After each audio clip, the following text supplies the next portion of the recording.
பனியின் ஒளியே. Hi friends, welcome to Mitesh vlogs. இன்னைக்கு ஒரு vlog வீடியோ பார்க்க போகிறோம். 3 மாதம் முன்னாடி, அதாவது October 1st, 2025 நாங்கள் ஃபேமிலியாக திருச்செந்தூர் கோவிலுக்கு போயிருந்தோம். யார் யார் போனோன்னு பார்த்தீங்கன்னா, நானே, என்னோட மாமியார், என்னோட ஹஸ்பண்ட், அப்புறம் பசங்க, என்னோட அப்பா அம்மா, அண்ணா அண்ணி, அண்ணனோட பையன், அப்புறம் என்னோட அத்தை, எல்லாருமே சேர்ந்து ஃபேமிலியாக கிளம்பிட்டோம். சின்ன வயசுலேருந்து என்னோட அப்பா எல்லா பொங்கல் டைமும் திருச்செந்தூர் கூட்டிகிட்டு போவார். ஆஃப்டர் மேரேஜ் கொஞ்சம் கேப் விட்டு எல்லாருமே சேர்ந்து போவோம். இப்படி ஃபேமிலியாக போகிறப்போ ரொம்ப ஜாலியாக இருக்கும். ஆயுத பூஜை டைம் தான் நாங்கள் திருச்செந்தூர் போயிருந்தோம். ஏன் அப்படின்னா எல்லாத்துக்கும் அப்போ தான் லீவ் கிடச்சிச்சு. ஸோ அதுக்கேற்ற மாதிரி பிளான் பண்ணிக்கிட்டோம். 2 டேஸ்க்கு முன்னாடியே சென்னையிலேருந்து திருச்சி போயிட்டோம். ஸோ எல்லாருமே சேர்ந்து திருச்சியிலேருந்து கிளம்பிக்கலான்னு பிளான் பண்ணியாச்சு. நாங்கள் திருச்சியிலேருந்து திருநெல்வேலிக்கு ட்ரெயினில் போயாச்சு. அப்புறம் அங்கேருந்து திருச்செந்தூர் போகிறதுக்கு காரில் போயிட்டோம். சடனாக பிளான் பண்ணனால இதுக்கு டிக்கெட் கிடச்சதுக்கே ரொம்ப பெரிய விஷயமா இருந்துச்சு. நாங்கள் எப்போ திருச்செந்தூர் போனாலும் சிவமுருகன் லாட்ஜில் தான் தங்குவோம். ஏன்னா அங்கே ஆம்பியன்ஸ்லேருந்து சர்வஸ்லேருந்து எல்லாமே சூப்பராக இருக்கும். அப்போ தசரா டைம்னால செலிப்ரேஷனாக நல்லா போயிட்டு இருந்துச்சு. நான் அப்போ தான் ஃபர்ஸ்ட் டைம் அந்த மாதிரிலாம் பார்க்குறேன். நான் நேரில் இது வரைக்கும் பார்த்ததில்ல. நான் நல்லா இருந்துச்சு. நாங்கள் மதியமே ரீச் ஆகிட்டோம். எப்பயுமே ப்ரீ புக் பண்ணிடுவோம். நாங்கள் 3 ரூம் புக் பண்ணியிருந்தோம். அப்புறம் கொஞ்ச நேரம் ரெஸ்ட் எடுத்துட்டு ஈவினிங் ஒரு 5 போல் கோயில் போகலான்னு பிளான் பண்ணியிருந்தோம். அந்த டைம் நாங்கள் எப்படி பிளான் பண்ணியிருந்தோம்னு பார்த்தீங்கன்னா, October 1, 2, 3 3 நாள் திருச்செந்தூரில் ஸ்டே பண்ணுற மாதிரி பிளான். ஸோ 3 நாளும் கோயிலுக்கு போகிற மாதிரி பிளான் வச்சுருந்தோம். நாங்கள் பிளான் பண்ண மாதிரியே 5 மணிக்கெலாம் கோவிலுக்கு போயாச்சு. ஆனால் போனதுமே பெரிய ஷாக். என்னன்னு பார்த்தீங்கன்னா, ஒரு வண்டி கும்பல் நிற்கிது. பார்த்ததுமே பயந்துட்டேன். ஏன்னா பசங்களை வச்சுட்டு எப்படி போகிறதுன்ட்டு நான் டபுள் மைண்டில் இருந்தே போகலாமா வேணாமன்னா, அப்புறம் கோவிலுக்கு தானே வந்திருக்கோன்னு சொல்லிட்டு போயாச்சு. இவ்வளோ கும்பல் கோவிலுக்கு உள்ளே கிடையாது, கோவிலுக்கு வெளியவே இவ்வளோ இருந்துச்சு. 5 மணிக்கு நுழைஞ்சோம். 5, 6, 7, 8ன்னு அப்படியே கியூ போயிட்டே இருந்துச்சு. அது வரைக்குமே கும்பல் குறையல. ரொம்ப நேரம் வெயிட் பண்ணி தான் மூவ் பண்ணுற மாதிரி இருந்துச்சு. திருப்பதி மாதிரி திருச்செந்தூரில் அவ்வளோ ரஷ்ஷாக இருந்துச்சு. மேபி தசரா டைம்ன்றனால அவ்வளோ கும்பலாக இருந்துச்சான்னு தெரில. ஆனால் செம்ம கும்பல். அப்புறம் அப்படி இப்படின்னு சாமி கும்பிட்டுட்டு வெளியே வரத்துக்கு 9 மணி ஆயிடுச்சு. ஸ்பெஷல் டிக்கெட் ஏதாச்சும் இருக்கான்னு பார்த்தோம். அப்படி இல்லை, 100 ரூபா டிக்கெட் தான். அதை விட்டால் ஃப்ரீ தரிசனம் தான் இருந்துச்சு. நாங்கள் லாஸ்ட்டாக திருச்செந்தூர் போய் 3 வருஷம் ஆயிடுச்சு. இப்போ போய் பார்த்தா திருச்செந்தூர் அடையாளமே தெரியல. அந்த அளவுக்கு எல்லாம் மாறி போச்சு. நிறைய இது டெவலப் பண்ணியிருந்தாங்க, ரொம்ப நல்லது தான். ஆனால் இப்போ பார்த்தா திருச்செந்தூருக்கு வந்த ஃபீல் இல்லை, வேற ஏதோ ஒரு கோயிலுக்கு வந்த மாதிரி இருக்குது. புதுசாக இருந்துச்சு அந்த எக்ஸ்பீரியன்ஸ்.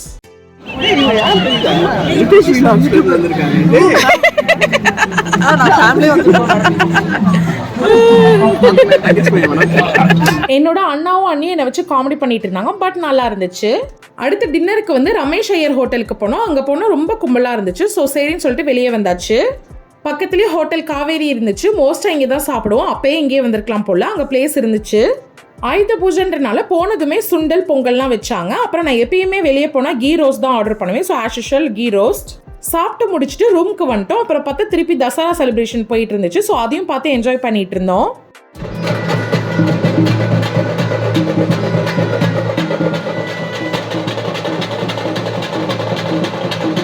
திருச்செந்தூருக்கு வந்தாலே என்ன செய்வோம், திருச்செந்தூர் கடலில் குளிக்க பிளான் பண்ணுவோம். ஸோ அன்னைக்கு பார்த்தீங்கன்னா நாங்கள் காலையில் 7 மணி போல் ரூம்லேருந்து கிளம்பிட்டோம். அன்னைக்கு பசங்களுக்கு மொட்டை போட்டுட்டு அப்படியே நான் பூமுடி எடுக்கிறதா பிளான் பண்ணியிருந்தோம். இது சடன் பிளான் தான். அடுத்து எப்போ வருவோம்னு தெரியாது. ஸோ அன்னைக்கு பிளான் பண்ணியாச்சு. அதுக்கு முன்னாடி போகிற வழியிலே டீ காஃபி ஏதாவது குடிக்கலாம்னு சொல்லிட்டு குடித்தோம். இங்கே வடை போண்டா பார்த்தீங்கன்னா எப்பயுமே திருச்செந்தூரில் செம்மையாக இருக்கும். மொட்டை அடிக்க போகிறப்ப பார்த்தீங்கன்னா நாங்கள் பாட்டுக்கு சரி போனால் அங்கங்கே ஆள் இருப்பாங்க, அடிச்சுக்கலாம் அப்படின்ற மாதிரி பிளான் பண்ணி போனோம். கடைசியில் அங்கே போய் பார்த்தா மொட்டை அடிக்கிறதுக்கு ஒரு வண்டி கும்பல் இருந்துச்சு. அடப்பாவிங்களா, ஒரு நாளில் இவ்வளோ பேரான்ற மாதிரி இருந்துச்சு. கோவிலில் தான் கும்பல்னு பார்த்தேன், இங்கேயுமா. கடைசியில் அதுக்குமே ஒரு 1 hour பக்கம் வெயிட் பண்ணுற மாதிரி ஆயிடுச்சு.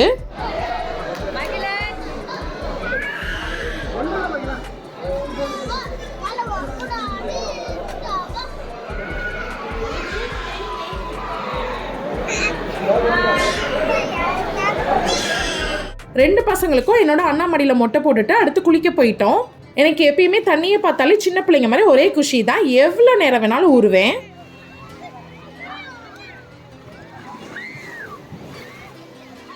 நான் பாட்டுக்கு 7 வீடியோ எடுத்துகிட்டு இருந்தேன். ஆனால் என்னோட ஃபேமிலி மெம்பர்ஸ்லாம் பார்த்தீங்கன்னா நான் ஃபோட்டோ எடுக்கிறதா நினச்சேன். 1 by 1 லைனில் நிற்க ஆரம்பிச்சிட்டாங்க.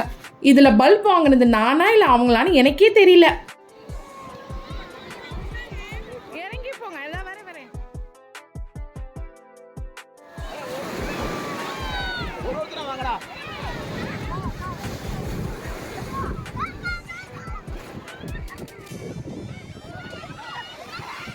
குளிச்சு முடிச்சுட்டு மேலே வந்து பார்த்தா அங்கே ஒரு பெரிய கியூ ஒன்று நின்றுட்டு இருந்துச்சு.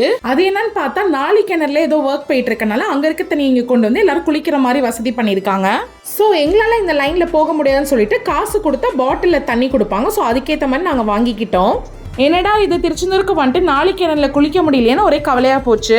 நாங்கள் கடலில் குளிச்சுட்டு வரதுக்கே 12 மணிக்கு மேலே ஆயிடுச்சு. ஸோ லஞ்ச் முடிச்சுட்டு கொஞ்சம் ரூமில் ரெஸ்ட் எடுத்துட்டு அப்புறம் மறுபடியும் மதியானத்துக்கு மேலே கோவிலுக்கு போகலான்னு பிளான் பண்ணியிருந்தோம். ஏன்னா மொட்டை அடிச்சுட்டு கோவிலுக்கு போகணும்ல, அதனால. அதுக்கு முன்னாடி எங்கள் ஸ்பாட்டில் டீ காஃபிலாம் குடிச்சிட்டு மறுபடியும் கோவிலுக்கு போனோம். கோவிலுக்கு போனால் மறுபடியும் ஷாக். ஏன்னா எங்கேருந்து எங்கே கியூ வருதுன்னே தெரியல, அந்த அளவுக்கு கும்பலாக இருந்துச்சு.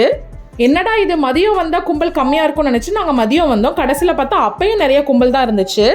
போலாமா வேணாமான்னு ரொம்ப நேரம் யோசிச்சுட்டே இருந்தோம். ஏன்னா செம்ம கும்பல். நாங்கள் நைட்டு போனதை விட இன்னும் அதிக கும்பலாக இருந்துச்சு. ஸோ கொஞ்சம் பயந்துட்டோம்.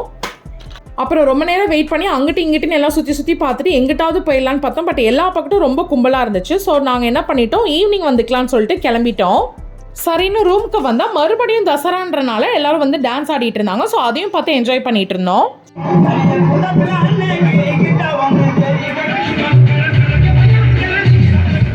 அப்புறம் ஈவினிங் 6 மணிக்கு போல் பார்த்தீங்கன்னா திருப்பி நாங்கள் கோயிலுக்கு போகலான்னு சொல்லிட்டு கோயிலுக்கு போனோம். ஃபர்ஸ்ட் உள்ள நுழையிறப்ப பார்த்தீங்கன்னா ஓரளவு ஓகே கும்பல் குறைஞ்சிச்சுன்னு நினச்சிட்டு தான் உள்ளே போனோம். ஆனால் கடைசியில் பார்த்தா தான் மறுபடியும் மீண்டுமான்ற அளவு திருப்பி கும்பலாகவே இருந்துச்சு. ஆக்சுவலாக கியூ வந்து மூவிங்லேயே இருந்துட்டா தெரியாது, பட் ஹோல்ட் பண்ணி எங்களை வச்சுருந்தாங்க. அப்போ ரொம்ப கஷ்டமாக இருந்துச்சு. ரொம்ப நேரம் ஆயிடுச்சு. க்ரௌடை பார்த்தது எனக்கு கொஞ்சம் பயமாக இருந்தனால பசங்களை கூட்டிகிட்டு ரூமுக்கு போகிறேன்னு சொல்லிட்டேன். அதுக்கப்புறம் சரி மொட்டை அடிச்சுட்டு கோயிலுக்கு போயானுன்றனால திருப்பி போயாச்சு. இந்த டைம் 6 மணிக்கு உள்ளே போனோம். வெளியே வரப்போ 10 மணி ஆயிடுச்சு. ஆஸ் யூஷுவல் ரொம்ப கும்பலாக தான் இருந்துச்சு. பசங்களை வச்சுட்டு ரொம்ப கஷ்டப்பட்டுட்டோம். நானே என்னோட மாமியார் ஹஸ்பண்ட் அப்புறம் பசங்க மட்டும் சீக்கிரம் வந்துட்டோம். ஏன்னா எங்களால் பசங்களை வச்சு மேனேஜ் பண்ண முடியல. ஸோ வேறு எந்த சாமியும் கும்பிட முடியல. அன்னைக்கு சரஸ்வதி பூஜை. குரு முன்னாடி மகிழனுக்கு ஏடு திறக்கலான்னு பிளான் பண்ணியிருந்தோம். மித்தேஷ்க்கும் என்னோட அண்ணன் பையன் விஷாகனுக்கும் இங்கே தான் ஏடு திறந்தோம் ஸ்கூல் சேர்க்கறதுக்கு முன்னாடி. சொல்லப்போனால் அப்போ மகிழனுக்கு 2 வயசு கூட ஆகலை. ஆனால் விசேஷ நாளில் சும்மா போட வச்சு ஏடு திறந்தா நல்லா இருக்குமே நினச்சோம். அன்னைக்கு ரொம்ப கும்பலாக இருந்தனால அன்னைக்கு எதுவும் பண்ண முடியல. அப்படி இப்படின்னு அன்னைக்கு நைட்டு ரொம்ப டயர்டாக இருந்துச்சு. டயர்டில் தூங்கியாச்சு. அடுத்த நாள் என்ன பிளான் பண்ணியிருந்தோம்னா விடிய காலையில் திருப்பி கோயிலுக்கு போகலான்னு பிளான் பண்ணியிருந்தாங்க எங்கள் வீட்டில். ஆனால் நான்லாம் குழந்தைய வச்சுட்டு வரலன்னு சொல்லிட்டு ஆல்ரெடி 2 டைம்ஸ் பார்த்தாச்சு, ஓகேன்னு விட்டாச்சு. கடைசியில் பார்த்தா யாருமே போகல. ஏன்னா எல்லாத்துக்கும் செம்ம டயர்டு. அப்புறம் மறுபடியும் கோயிலுக்கு போயிட்டு லேட் ஆகிடுச்சுன்னா எங்களுக்கு மதியம் போல் ட்ரெயின். ஸோ ட்ரெயினை மிஸ் பண்ணிடுவோம். நாங்கள் கோயிலுக்கு போகலை. அதனால பிரேக்ஃபாஸ்ட் மட்டும் முடிச்சுட்டு ரூமை வெக்கேட் பண்ணியாச்சு. நாங்கள் எப்போ திருச்செந்தூர் வந்தாலும் கண்டிப்பாக 2 நாள் 3 நாள் தங்குவோம். அப்போ காலையில் சாயந்தரம் சொல்லிட்டு கண்டிப்பாக 2 வேளை நாங்கள் கோவிலுக்கு போவோம். அதே மாதிரி தான் இந்த டைம் பிளான் பண்ணோம். பட் எப்பயும் இப்படி இருக்காது. ஃபெஸ்டிவல் டைம்ன்றனால இவ்வளோ ரஷ்ஷாக இருந்துச்சு. நாங்கள் பிளான் பண்ணாமல் இந்த டைம் வந்து ரொம்ப கஷ்டப்பட்டுட்டோம். ஸோ இதோட மாரல் என்னன்னா, எது பண்ணாலும் பிளான் பண்ணி பண்ணணும் அப்படின்னு தான் சொல்ல வரேன். அவ்வளோதான். திருச்செந்தூருக்கு பை பை சொல்லிட்டு ட்ரெயினுக்கு கிளம்பிட்டோம். 3ஆம் தேதி நைட் போல் ட்ரிச்சி ரீச் ஆகிட்டோம். ஃபைனலாக இந்த 3 நாளும் ரொம்ப நல்லாவே என்ஜாய் பண்ணோம். நீங்களும் எங்கள் கூட சேர்ந்து என்ஜாய் பண்ணியிருப்பீங்கன்னு நினைக்கிறேன். இந்த வீடியோ பிடிச்சிருந்தா லைக் பண்ணிவிட்டு மறக்காமல் சப்ஸ்கிரைப் பண்ணிடுங்க. தேங்க்யூ.